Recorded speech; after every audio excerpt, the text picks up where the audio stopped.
Welcome, everybody, to Let the Journey Begin. I'm your host, Hilary Roberts, alongside my co-host, standing in for Jason Waller today, Alex Meshi, our executive director for Red Songbird Foundation. Hi, Alex. Hi. We got another episode. I know. I'm so excited. Yeah, we've also had some big news the last couple weeks. Jason and I are coming back from the West Coast Symposium. A lot of fun stuff, a lot of exciting things, and it's very cool to see that people are recognizing us in the public, especially through this podcast. Thank you to our listeners. Thank you to everybody that shares this with their friends, their network, family, loved ones, things like that. We got some confirmation that the message is getting out there and it's being heard. So it's a good feeling, and it makes it very rewarding to know that what we do and what we put our time and effort into is being heard.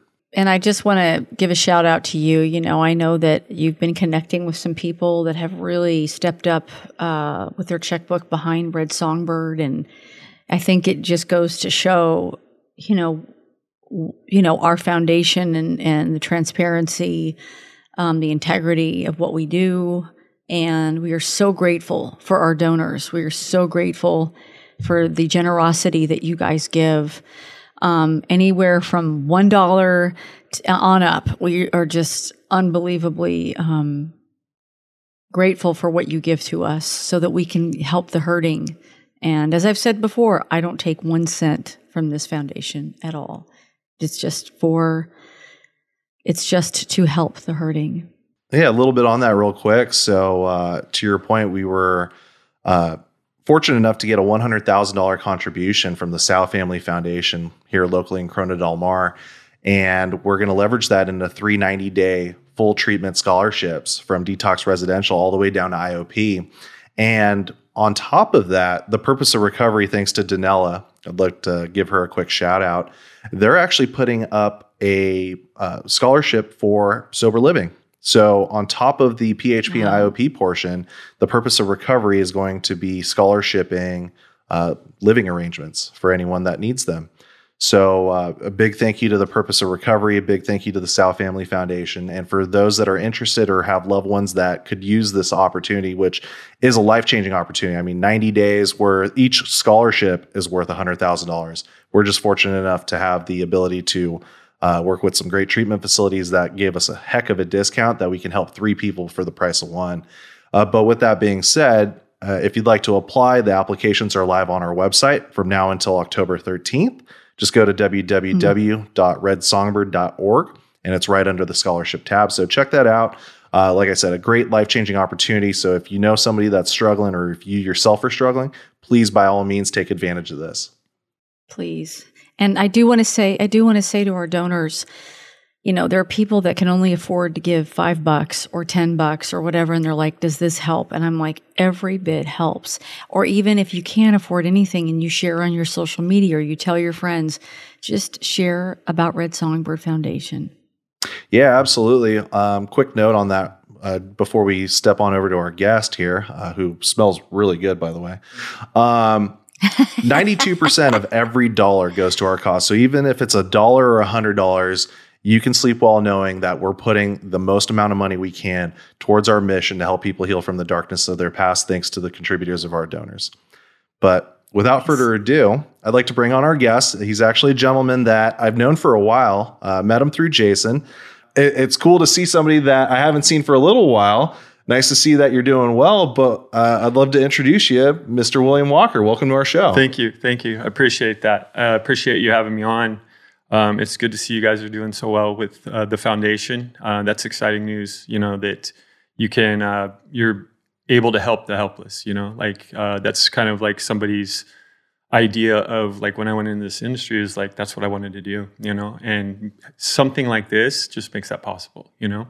Awesome. Well, we appreciate that. And thank you for being here. Absolutely. I know Hilary's got a very important question for you. Well, we asked this of most of our guests. What did you want to be when you grew up? I wanted to be either a professional football player or an attorney. Oh, wow. Yeah. That spectrum is wide. So what okay, tell us about football player and I was attorney. I always liked the law shows. My father was ex-Marine, so we always watched all those Law and Order shows. And I always liked it because it seemed like the attorney was always in charge of everything. And then playing football when you're younger, I just got big and fast really quick, bigger than all other kids. I'm like, this is going to be easy, until everybody got just as big as I did. So, right. Yeah. Really made use of that growth spurt, huh? Yeah. Ran people over, that's for sure. So football and an attorney, and you're watching these law shows with your dad. Which one did you want to be more? Was kind of like a hand-in-hand thing? Honestly, to some extent, I wanted to be a football player because it's what my father really enjoyed watching me play. He was one of those dads who was always at every game, every practice, But I actually love law. Like I love studying it, researching it, and stuff like that. So I don't know why I ever gravitated towards that. It was just kind of I don't know if it's the complexity of it or whatnot, but I really enjoy it. So. No, very cool. So football and law, what happened? My addiction happened. I didn't start drinking until I was probably about 18 or 19 years old, coming out of high school. I had to go to a junior college and was hanging out with some older kids. And what did they do? They drank, when we were in school. So I started drinking.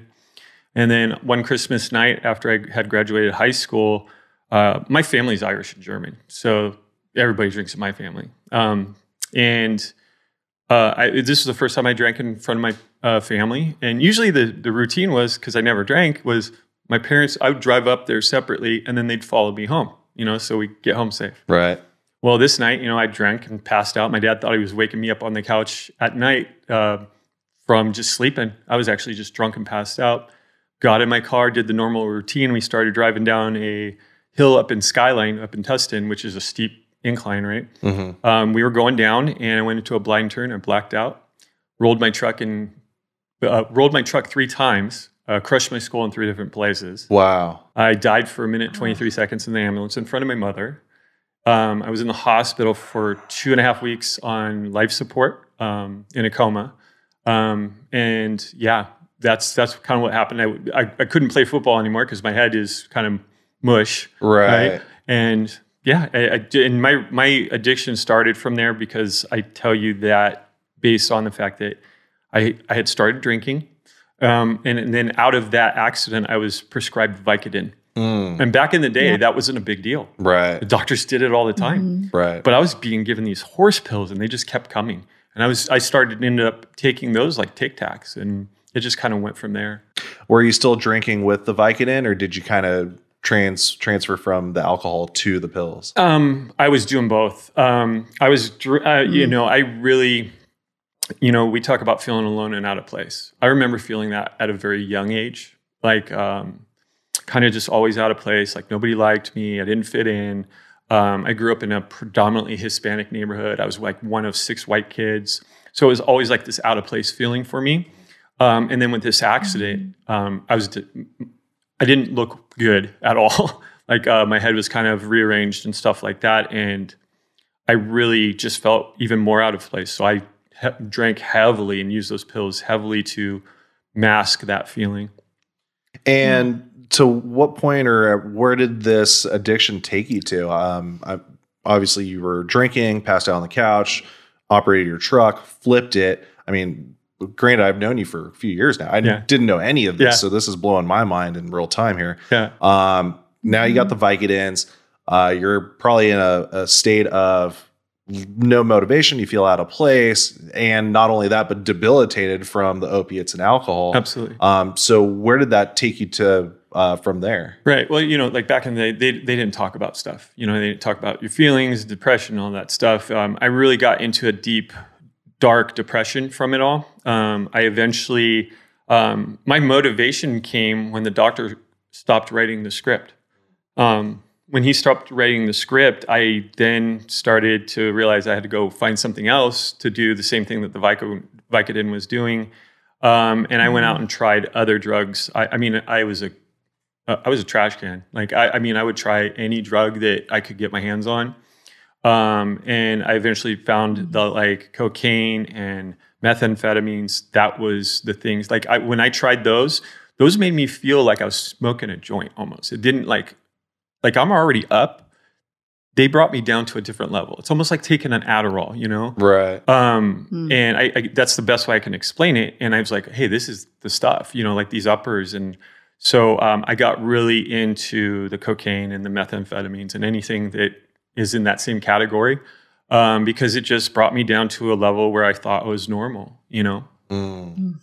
Now, when you talk about a feeling of normal, was it the feeling of normal as in you felt in place versus out of place, or was it as if you felt like everything was kind of taken from you when you got in your car accident? What were you trying to normalize? Well, I mean, most of my young life was geared towards playing sports and doing certain things. And yeah, that was ripped from me. I really was in a place of confusion. Like, I didn't know what I was going to do. I was working these jobs. I did well in, like, when I would work, because I would always end up, you know, kind of starting at the bottom and working my way up to management or something like that. But this kind of gave me that masking feeling, like, where I wasn't feeling depressed and anxious. And then on top of that, like, I also had that feeling like, I don't know if it is that I didn't care anymore, that I felt out of place, or that I felt in place because of it. I don't know if that makes any sense, but it was kind of like, it was that feeling. It just made me feel like I was just I always felt like I was the awkward kid, right? Or awkward adult. And when I was doing these things, it made me feel like I was fitting into society more, or that I could carry on a conversation with a girl, or that I could talk to people and they liked me talking to them. Gotcha. So it was really skewing the perception of reality. Yes. Okay. Yeah. Did you have friends that you were doing this stuff with, or was this more of a solo kind of tour? It was very much, most of my addiction was solo. Oh, okay. Which was solo tour. Yeah, I love that. Solo tour. Yeah. I mean, it pretty much was. I wasn't doing it. The best way I can tell you is I don't remember ever having fun doing it. Okay. I wasn't doing it for like a sense of enjoyment. I was doing it because of the internal feelings that I had. I did meet a girl and we did go out, and she happened to like to do cocaine on the weekends and drink. And I ended up getting married to her and having a child with her. She stopped. I did not.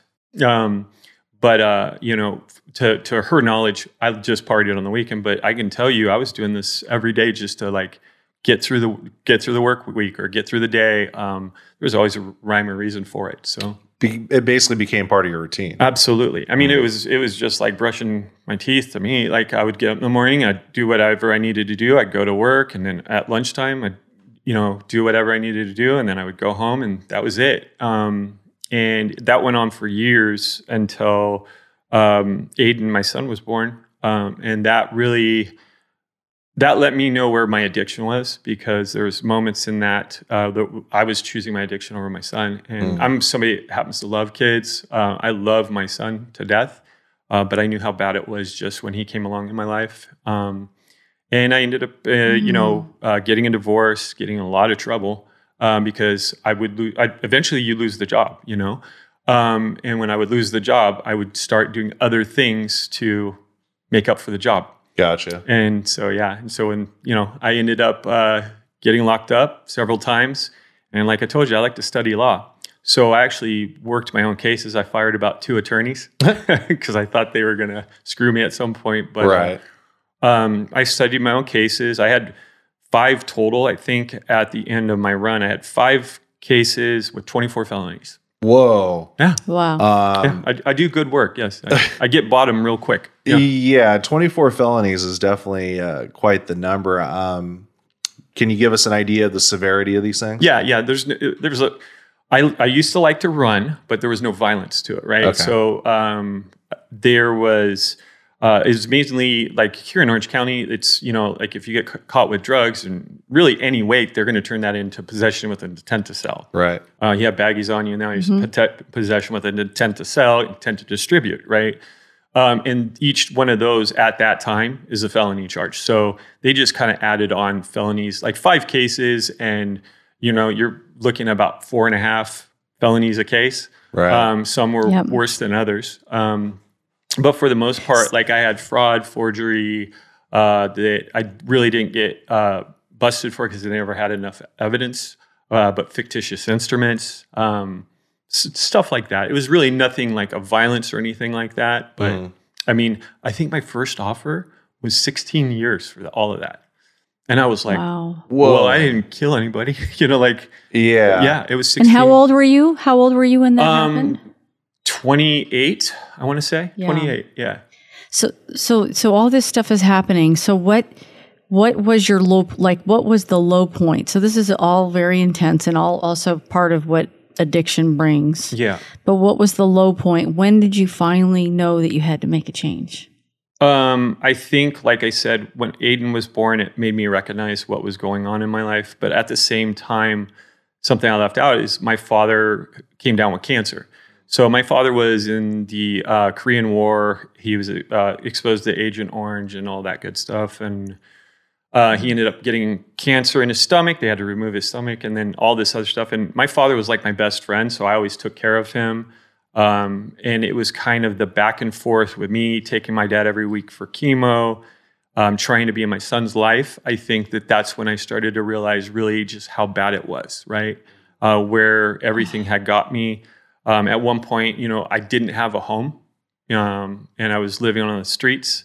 I didn't have any real ways of making money, and it was just it kept getting darker and darker, and my parents were getting more and more educated on addiction, so they knew like what was really going on. So Gotcha. So with all of that going on, and then you got locked up, was there still a reluctance to want to get clean while you were locked up, or was it just forced abstinence by that? So I think initially I ended up with 5 cases total, but I had 4 at one point. And I was given an opportunity by a Orange County judge to go to Nancy Clark's. He joint suspended my prison sentence at the time.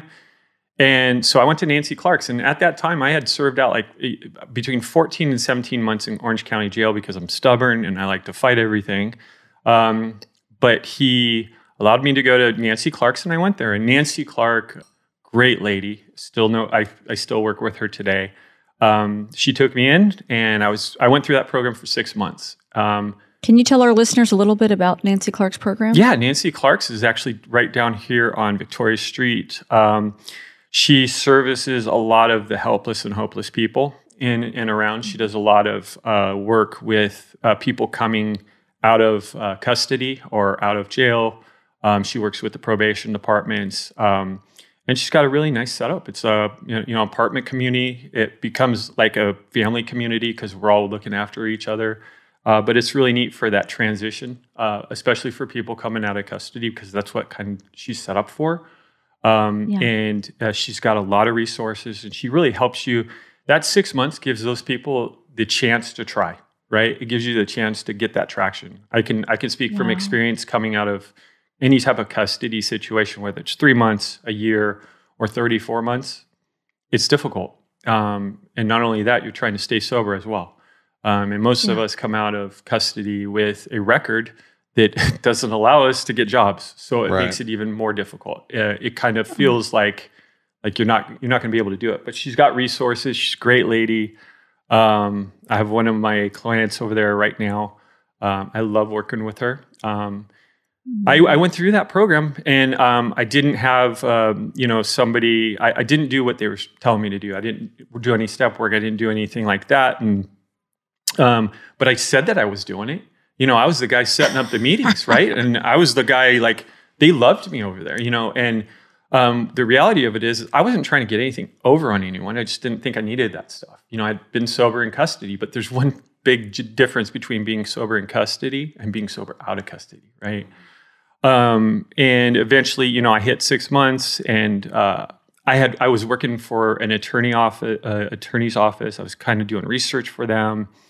And I had another good job, and I lost it. I went out drinking one night with the attorney.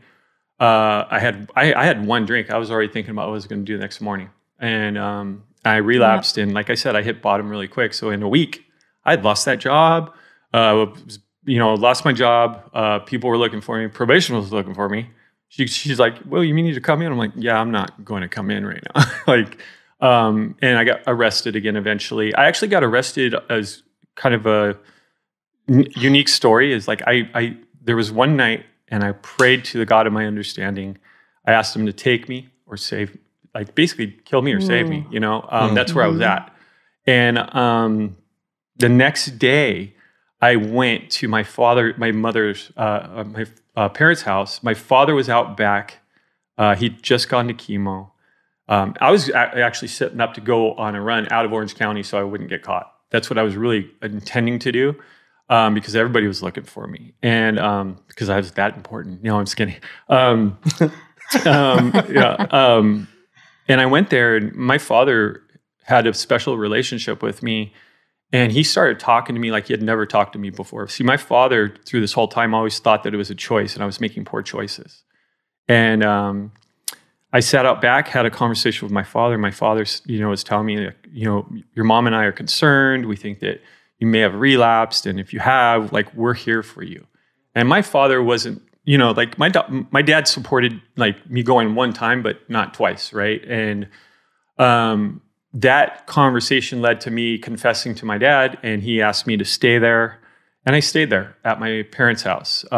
He asked me to get sober over the weekend, not to do drugs. And then I was going to go turn myself in on Monday and face the prison time for my father. Now, I tell you that story. That's what we had decided that day.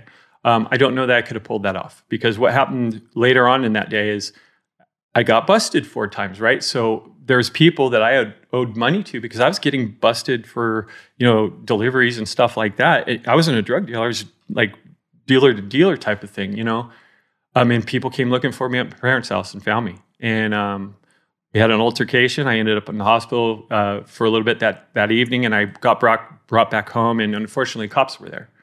And cops took me into custody, and I went to jail on a no bail hold. Now, I tell you that story because when that happened, I thought it was bad luck, right? I'm going to see my dad, and the cops show up, right?